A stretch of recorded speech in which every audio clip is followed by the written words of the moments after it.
मला वाटते की एक आठवडा जर पेरणीसाठी घेतला तर जास्त काही फरक पडणार नाही.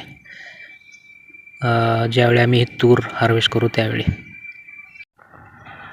नमस्कार, मी इंजिनियर शेतकरी केदार पवार. मी डिसेंबर मिडपासून तूर लावली होती. मी एकट्यानेच हे तूर लावल्यामुळं एका दिवसात हे पॉसिबल नव्हतं.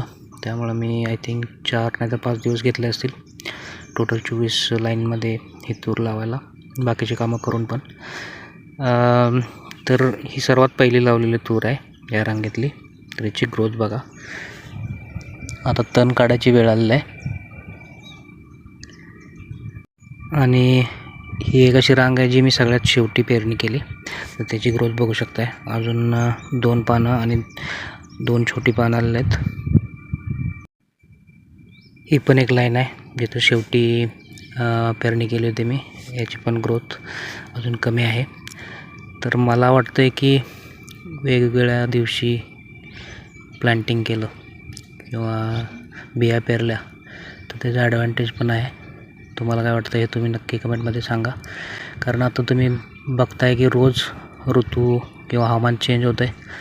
काल आमच्या इथं पाऊस पडला, थंडीचे दिवस तर चालूच आहेत. खरं दिवसभर कोल्हापुरात ह्युमिडिटी पण जास्त असते आणि गरमी पण जास्त असते. हे वातावरणातले अनप्रेडिक्टेबल बदल आणि वातावरणात होणारे लगेचचे चेंजेस यामध्ये आय थिंक एका वेळी पेरणी नाही केली तर बेटर आहे. सो दॅट कुठल्या तरी एका पेरणीला वातावरण पूरक राहील आणि आपले लॉसेस कमी राहतील असं मला वाटतं. तुम्ही म्हणाल की पीक काढणीच्या वेळी हे प्रॉब्लेम देईल का हार्वेस्टिंगच्या वेळी? मला वाटते की एक आठवडा जर पेरणीसाठी घेतला तर जास्त काही फरक पडणार नाही ज्यावेळी आम्ही हे तूर हार्वेस्ट करू त्यावेळी.